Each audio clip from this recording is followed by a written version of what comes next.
Okay, so we have some videos on this channel right now that are striking a nerve with some people. So we're gonna do 2 recordings this week for the Why Are the Redskins Garbage Parts 3 and 4.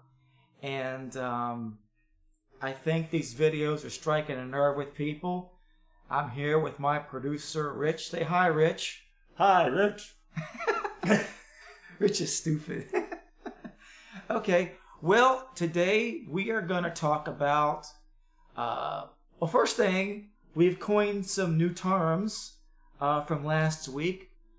We came up with stupid garbage and ridiculous garbage over the course of the last 6 days. The first thing I want to say is for anybody who doubts whether or not you're a fan of a team and whether or not you can make these kind of videos and be a fan of the team, the answer is yes. You know that commercial that's on TV about the college team where the kid is in the stands and it's 55-3 and there's 2 minutes left and the game's hopeless and over, and he says, real fans stick with their team. Well, that's true if you can fire the athletic director, if you can fire the coach, and totally change the culture by getting rid of everybody involved with it. Well, my friend, you can't do that with an NFL team. You cannot get rid of Dan Snyder unless we band together somehow and boycott this team. And so what I'm openly advocating for with these videos is that we do just that. Stop showing up to the games, stop buying merchandise, stop putting money into this fool, clown, moron owner until he starts taking on water and gets and relinquishes his position as primary owner of the leadership group that he's involved with. Okay? Reason being, real fans don't take crap. It's not about abandoning the team. It's about boycotting for the purpose of making a change.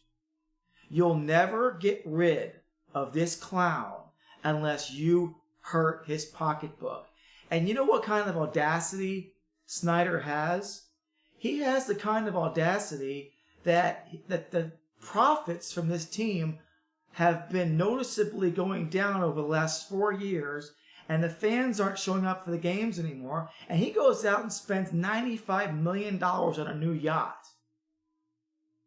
Basically giving the fans the finger, do something about it. So when I found out about this yacht that he purchased right in the middle of last year, I said, we are going to have a video series because this guy is clearly arrogant, he clearly doesn't get it, and he needs to go.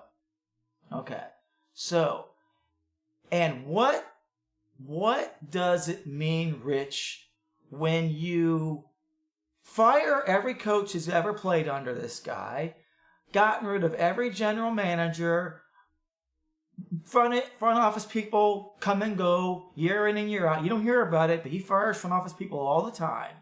Okay, what do you call it when there's constantly changes being made to the people who are making decisions on the field and off the field, but it's the same mistakes, it's the same anemia, it's the same porous defense, it's the same crap. Like, Rich, what do you think? Maybe the one person who's been there the entire time is responsible for all of it. Yes or no? I agree. Okay. Everybody else has come and gone, but Snyder is still there. And it's always the same crap. I haven't looked forward to the season in 15 years. Why should I? Every preseason game, every regular season game, they kind of start off strong a little bit, and then the other team makes, if the Redskins have a lead, the other team makes its adjustments at halftime, and the Redskins don't. The coaches do not know how to adjust, no matter who the coach is, and it's because, as DA said on the DA show on 6:20 a.m., that when you have a stupid owner who doesn't know what he's doing, yes or no, Rich, he hires the wrong people. Yes or no? Right.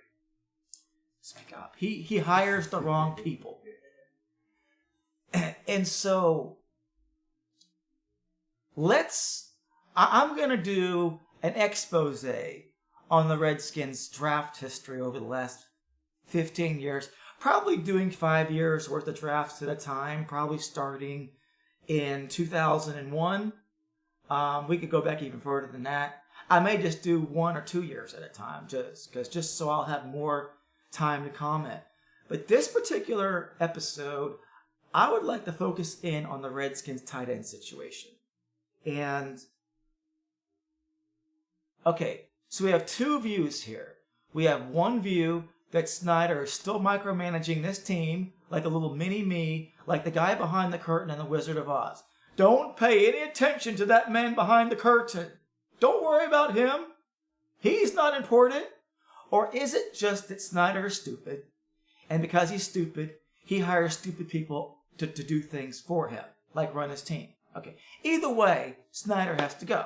So, let us pack a whopper, and before we talk about the draft, let's talk about the tight end situation with the Redskins. Okay, now this is a whole cataclysm of what we're talking about here. And it'll actually tie into what I have to say about last week's atrocious loss to the New York Giants, and then segue a little bit into the New England loss coming up this Sunday where the Redskins are going to get destroyed. Okay. Jay Gruden has said that his offense is linchpinned around a primary target receiving tight end that can also block extremely well. Right? So why don't they have one on the roster? What do you say, Bob? Did you just say they don't have one on the roster when that is the linchpin, the anchor of this offense? That's right. Explain. I'll explain to you. Okay, Jordan Reed, Vernon Davis, and Jeremy Sprinkle are horrible blockers. That's right. You heard me right. And Jay Gruden has even admitted as much. He has lamented to the media. If you do specific searches for what I'm saying to you, use my words and do searches, there is at least one Jay Gruden interview on the internet where he laments the fact that Jordan Reed, his go-to pass-catching tight end, can't block worth a nincompoop.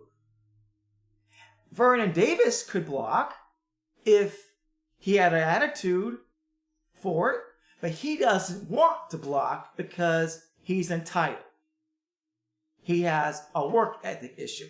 But didn't the Redskins say that we're interested in character guys? Well, that's what they say all the time. And then what do? Right?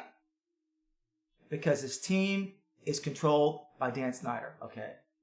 He sells a lot of Jordan Reed jerseys. All right? Jeremy Sprinkle is absolutely nothing. Right? He's absolutely nothing. There are article after article after article about Jeremy Sprinkle and why he is even on this team when J.P. Holtz and Matt Flanagan, who were on the Redskins roster preseason, are way better blockers than any of them, but they both got cut. And Matt Flanagan may have been because of an injury. He hurt his thumb. But J.P. Holtz was cut. Just because he was cut, it pissed off Adrian Peterson because Adrian Peterson and J.P. Holtz are friends. And so the Redskins placed J.P. Holtz in a practice squad while they placed J.P. Holtz in a practice squad, knowing that they've got Jordan Reed in concussion protocol. Vernon Davis and Jeremy Sprinkle are not blockers at all. And so rather than freeing up a fourth spot and keeping J.P. Holtz on the roster, in case Jordan Reed can't come back right away, they waived J.P. Holtz after the second regular season game, and guess what happened? On his way down back onto the practice squad, he doesn't clear waivers because the Chicago Bears sign him. Guess what? Redskins Nation, your brilliant genius coach and front office waive a guy who ends up getting signed by another team. Oops! Your best blocker. Why did you cut your best blocking tight end in the first place? You should have cut Jeremy Sprinkle. He's nothing. Right? Okay? And Jordan Reed has been in concussion protocol for 5 weeks now. And now Vernon Davis is in concussion protocol. Not that it matters because he stinks. What on God's green earth is this team thinking about? And Rich is sitting here laughing. Nothing surprises him. You know, I used to know a lady who would go to Redskins games with me when I first started dating her. And you know what? The second game that she went to watch with me, you know what she said, Rich? What's that? She says, Bob, I don't know how to tell you this. I know you've been watching these games and you can't let go of the Redskins because you grew up watching the games on Sunday with your dad. But this team stinks. I don't know anything about football, but I'm telling you, this team does not know what they're doing. Because she's watching the game and it makes absolutely no sense to her. She says, why can the other team stop the other team from doing this and that and score? But every time the Redskins throw the football, it's to the other team. Whenever they're about to score, somebody drops the ball on the field and the other team gets it. And why, when the ball is on the field, rolling around, the Redskins are standing around looking at each other while the other team pounces on it? Do you recall, I remember how many years ago it was, when the Redskins were, they were about to score and they were about to beat somebody. It might have been Seattle. But either way, Seattle's running, with Seattle, they're running back, oh, I remember who it was. It was that moron defensive tackle. I will mention his name if I can recall it. But either way, Ryan Kerrigan gets a sack. Ryan Kerrigan makes a tackle in the backfield. And a fumble is created because of this tackle. Ball is out. And, God, I can't think of this guy's name. He's a total moron. He was an undrafted free agent. The Redskins put him on the active roster. He was a supporter of the Capitals. He even had a Capitals jersey. Can't think of his name. Either way, the ball is on the field. The Redskins have a chance. They have the lead. They have a 2-point lead, and they have the opportunity here with under a minute to pounce on this football, and the game's over with. And this defensive tackle, who is a total moron, rather than pouncing on the ball, he's celebrating a tackle that he didn't make by putting his hands into the air, exulting and celebrating in the moment while a Seattle Seahawks player recovers the football. And Rich is sitting here shaking his head. God, why can't I remember this guy's name? Total moron. So, getting back to the point I was making earlier. So now, Vernon Davis is now in concussion protocol. So the Redskins have these 2 scabs that they've signed off of the waiver wire. Alex Reed, and now this guy Cunningham. Now, these are their 2 tight ends. I'm sure the Redskins didn't think to themselves, can these guys block? Because what? The offense is predicated on a blocking tight end that the Redskins never bothered to sign. Makes a lot of sense, doesn't it?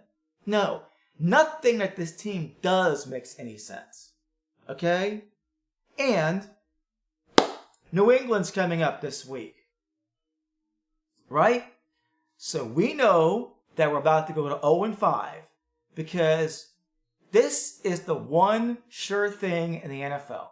Everybody knows the New England Patriots are not only going to beat the Redskins, but it's going to be a butt kicking, right? Total annihilation. Well, why can't you make money off of such a sure thing? Rich, tell me. Why can't, think about it. Why can't you make money off such a sure thing? Say why. Not happening. It's not happening. Richard, let me ask you a question. In order to make a bet, does somebody not have to make a bet with you? Yes or no? That's true. Okay, so someone's going to have to bet on the Redskins. So if I want to put up $1,000, is anybody going to bet $1,000 the Redskins are going to beat the Patriots? Yes or no? No. No. So not only do the Redskins suck, but you can't make any money off of this game because nobody in their right mind would bet for the Redskins. Right? The Redskins are stupid garbage. The Redskins, it's like when Joe Gibbs left, somebody went and got this, found this UFO. Dan Snyder was inside of it. They made him the Redskins owner, and he has placed a bunch of other aliens into the front office, coaching staff, from top to bottom, you name it. Right? So, how many minutes have we gone on, Rich? 16. 16. Okay, so let us finish this video. You know what? Why don't we do another video? Let's do a second video, and then we'll get into the draft next week. So, I have got a great video to follow this one up, but in order for us to do that, we've got to hit the stop button and start another video. So, you have a great day.